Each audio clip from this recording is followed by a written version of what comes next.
बहाली के नाम पे जितने भी ड्रामा किए गए हैं, और कई बार मतलब मैंने सोचा कि क्यों ना 7वीं फेज़ बहाली में जो कुछ भी हो रहा है, बिहार के 30,000 बच्चे जो मेरिट में हैं, 50,000 बच्चे जो नॉट मेरिट में हैं, ये सारे लोग 7वीं फेज़ बहाली में शामिल होने वाले हैं। या कोई माध्यमिक में नहीं है तो प्राइमरी में है तो होगा ही।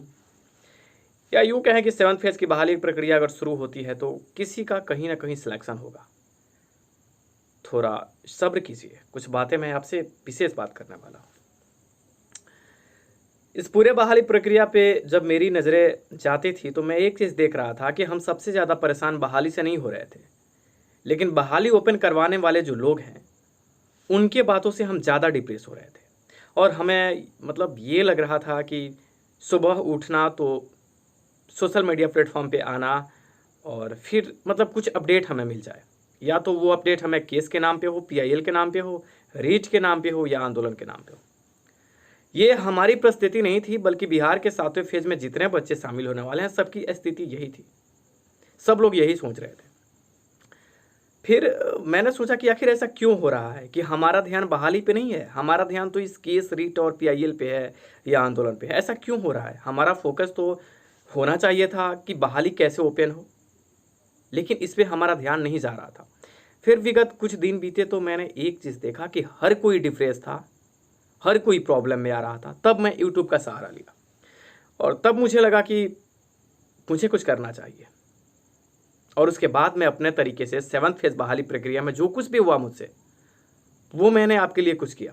इतना तक कि मैं अपने पढ़ाई को थोड़ा ब्रेक भी डाला, बोला चलो ठीक है बहाली हो जाएगा फिर हम अपना स्टडी जारी रखेंगे। इसी बीच में मुझे बहुत सारी बातें पता चली और मैं आंदोलन में भी शामिल हुआ। और मैं जब अच्छे से एनालाइज किया तो मुझे एक चीज़ का एहसास हुआ कि दरअसल सचिवालय के सारे अपडेट गलत दिए जाते हैं। और दूसरी तरफ मैंने देखा कि पीआईएल और रीट के नाम पे लोगों को मतलब गलत तरीके से एक जाल में फंसाया जाता है और उसके बाद सभी लोगों को गुमराह किया जाता है और उनसे पैसे उगाही का खेल किया जाता है। और मैंने एक चीज़ देखा कि ये पैसे कलेक्ट करने वाले लोग कैसे, किस तरीके से लोगों को एक जाल में फंसाए। और ये सारे एसटीईटी के कैंडिडेट हो या मेरिट के हो, नॉट मेरिट के हो, या फिर प्राइमरी वाले बच्चे हों, ये किसी न किसी एक मतलब षड्यंत्र के तहत बनाए गए जाल में ये फंसते चले गए। और सभी का उठना और ये देखना कि आज कोर्ट में क्या हो रहा है, केस का क्या हो रहा है, किसी का ध्यान ये नहीं था कि बहाली कैसे हो रहा है।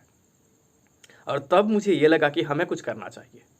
तब हमने सोचा कि क्यों ना पीआईएल और रीट के बारे में मैं कुछ जानूं। तो फिर मैंने कुछ जानकारी कलेक्ट किया कि रीट और पीआईएल का मामला क्या है।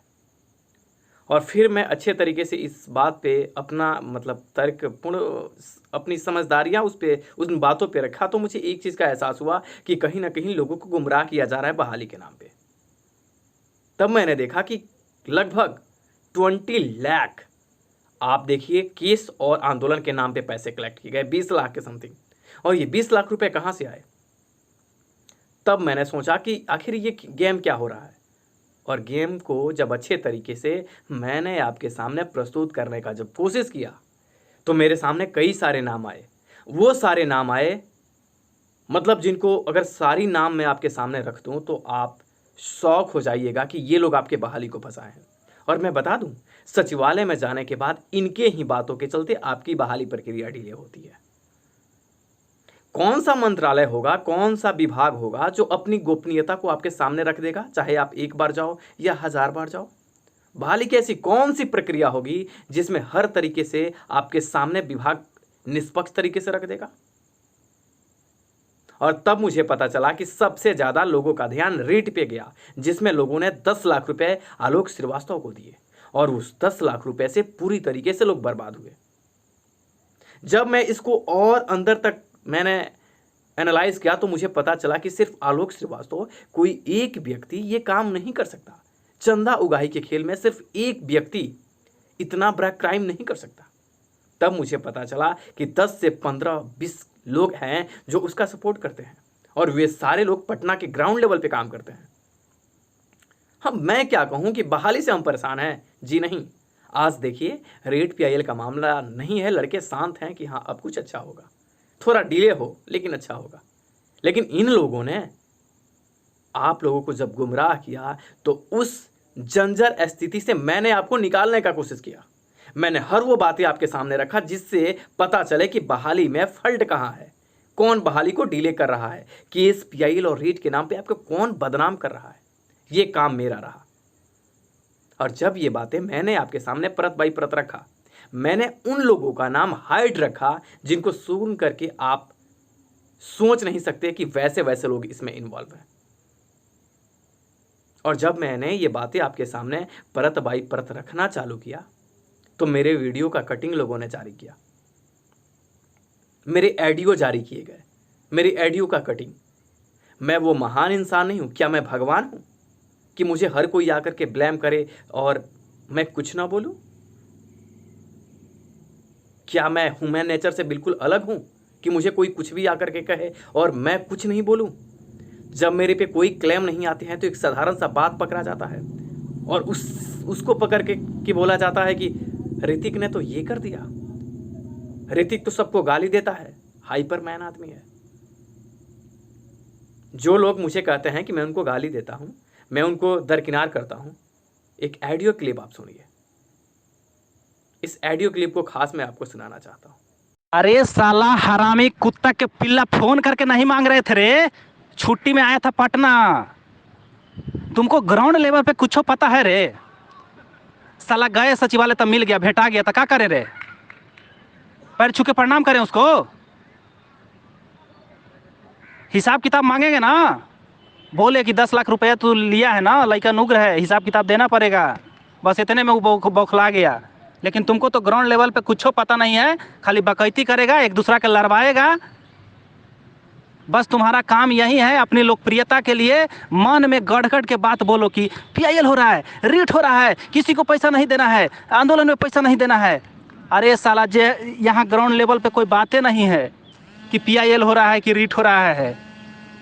करो साला, यही करो तुम। ये दरअसल ऐसे लोग हैं जो मुझे कहते हैं कि मैं इन्हें गाली देता हूं।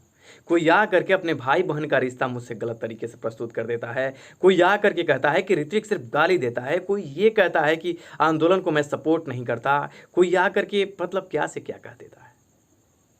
एक बात याद रखना दोस्त, तुम्हारे सामने मैंने एक काम किया है, चंदा को मैंने रोक दिया है, मानो या मत मानो। कुछ लोग आते हैं मेरे चैनल्स पे तो व्यू पे कहते हैं कि व्यूज तो नहीं है। मेरे प्रीवियस वीडियो पे जाकर के देखो, 10-10 हज़ार से 15,000 व्यूज हैं। और मुझे ये काम नहीं करना है इस चैनल पे। ये तो मैं इसलिए अपडेट तुम्हें कर रहा हूं क्योंकि इससे अभी जुड़ा हूं मैं। अगर मुझे यही काम करने होते तो सिर्फ एस्टेट का मैटर से रिलेटेड मेरा चैनल का नाम होता। पर dust true, what is dust true, ये अगर समझ जाओगे तो यकीन हो जाएगा कि ये चैनल किस लिए है, इन फ्यूचर क्या करेगा, या कुछ भी नहीं करेगा तो कुछ भी नहीं करेगा, लेकिन करेगा तो ये एस्टेट का मुद्दा नहीं रखेगा। टच ट्रू नाम से ही पता चल जाता कि मेरा ज़मीर क्या है।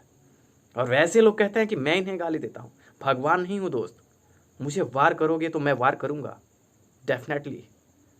एक बात और कहता हूँ, चंदा जो लोगों ने कलेक्ट किया है उसे हिसाब देने होंगे, सारे लोगों के पैसे का हिसाब देने होंगे, उनके अकाउंट में वो पैसे क्रेडिट करने होंगे, या जैसे भी हो हिसाब तो करने ही होंगे। मेरे बातों का असर इतना ज़्यादा है, पटना के अंदर अब जो मीटिंग हो रही है ना, उसमें पैसे कलेक्ट करने की बात की जा रही है। आज महबूब आलम की आवाज़ पे ये मीटिंग किए गए थे ना, उसमें भी बात रखे गए हैं। पर एक बात बता दूं, तुम लोग कहीं पे मीटिंग रखो, हर पैसे का हिसाब तुम्हें देने होंगे। ऐसा नहीं है कि आलोक श्रीवास्तव से तुम पैसा ले लो और शांत रह जाओ, ऐसा नहीं चलेगा। पैसे का हिसाब देने होंगे। गाली गलौज मैं ही नहीं करता दोस्त, मैं वो इंसान हूँ जिसके पीछे तुम सब लोग हो, अपने आप को लीडर कहने वाले, लेकिन मैं अकेला रहता हूँ। फिर भी तुमको लगता है कि मैं तुम पे भारी हूँ और मैं ही तुम्हें गाली गलौज देता हूँ। जब बदनाम करने का कोई रास्ता नहीं बच जाता है तो मेरा ऑडियो क्लिप दिखता है, मेरा वीडियो क्लिप दिखता है। खैर आजमा लो, हम पीछे हटने वाले नहीं है दोस्त। वेट रहेगा तुम्हारे हर एक सवालों का, मैं जवाब देने के लिए तैयार रहता हूँ। छोड़ूंगा नहीं चंदा चोर लोगों को, याद रखना।